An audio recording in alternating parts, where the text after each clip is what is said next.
Gnocchi. I have the experience that everybody loves gnocchi, but especially the making of it. It's a great food to make with the kids. And yes, you can make the potato gnocchis, but this is an even quicker version with ricotta.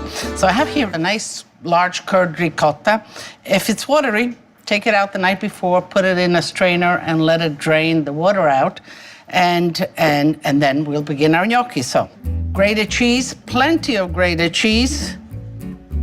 Flour will bind it all together. I'll put it like this. I'll leave just a little bit on the side in case I need it. Some eggs. Let me just mix that. Just let me whisk the eggs a little bit and get those in there. Parsley.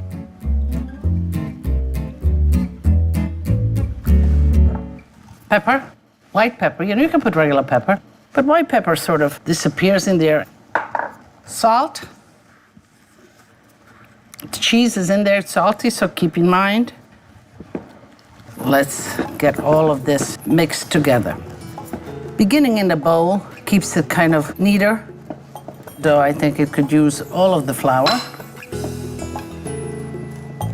Let's get in there and make it happen. So I'm turning it around. I'm putting it all together, just like that. And I'm gonna spill it out right on the counter. Put some flour, and let's just.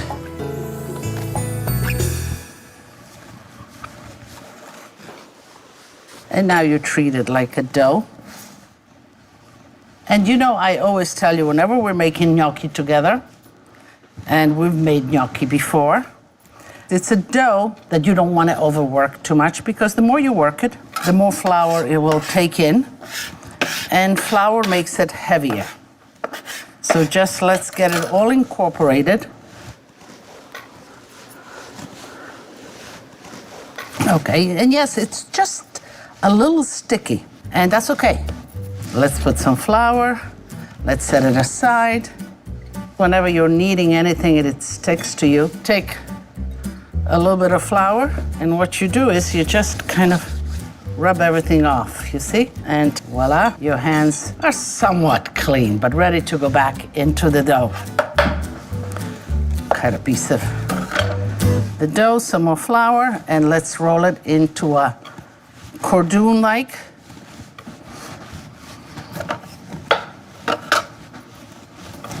And as you're rolling it, you're kind of pushing it outside, and then you cut it in little gnocchis, just like that. And this is a family affair, absolutely. Get everybody here. Okay, the next thing is to really roll each one into a round little ball like that. Although I sometimes do it like that just to make things speed up, especially at the restaurant. You kind of roll them all together, and they're not perfectly round, but they have a roundness to them. And from here, a fork. So you take it like that, you put your thumb, and you pressure it down, but in pressuring it down, you also roll it off the fork, and then you give it a little help again. You pressure it down, and then you roll it off the fork. You see here this little dumpling in there? You want that in a gnocco because that's where the sauce will lodge. And so you can see that some could be rolling and cutting, others could be actually shaping the gnocco, and so on. Dinner will be made, and the whole family will be part of this. You put them on a floured sheet pan.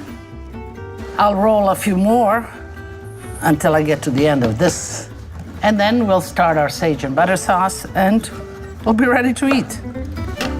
As you can see, the recipe makes quite a bit. So if you have the whole gang over, by all means, cook it in 2 batches. Otherwise, you can put it in the freezer just as is. When it's frozen, you scoop them up and put them in a plastic bag and return them to the freezer for use whenever you want to. This is enough for us for today. What you need to cook gnocchi properly is really abundant salted water, because there's a lot of flour here, and you need it to cook vigorously. Gonna just shake a little bit off the excess flour.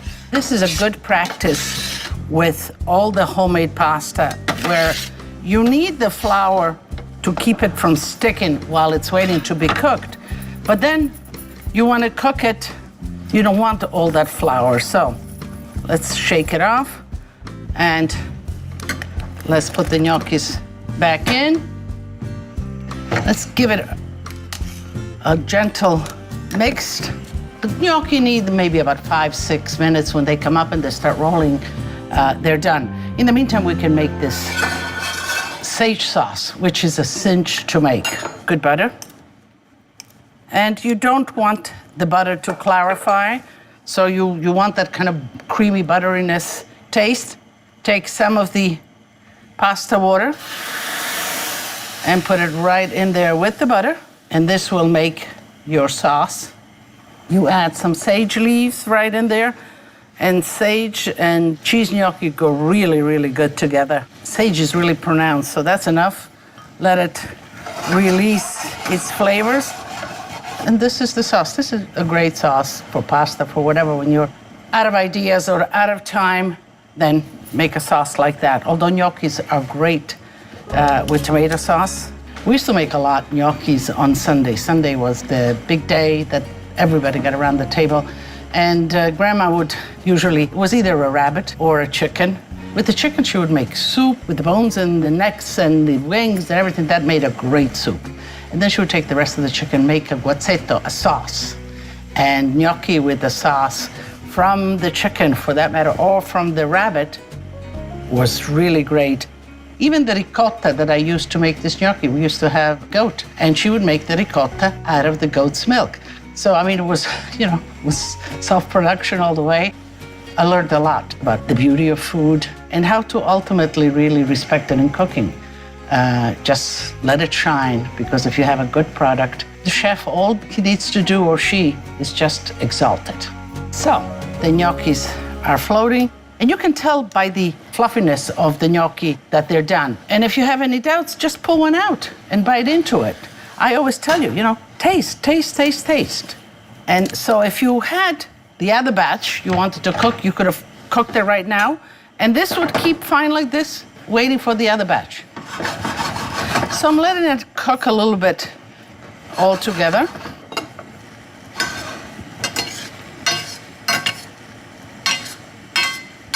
Shut it off, and I will add cheese to it now.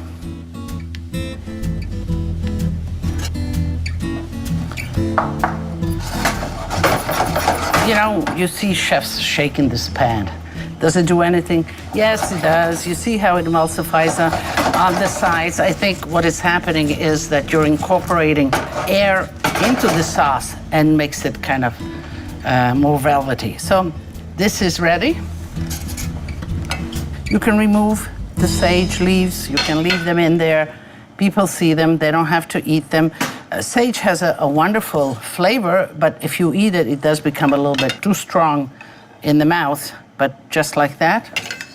And then, for me, just like that. Put a little bit of cheese on there. And I'm going to dig in. You got to eat it while it's hot.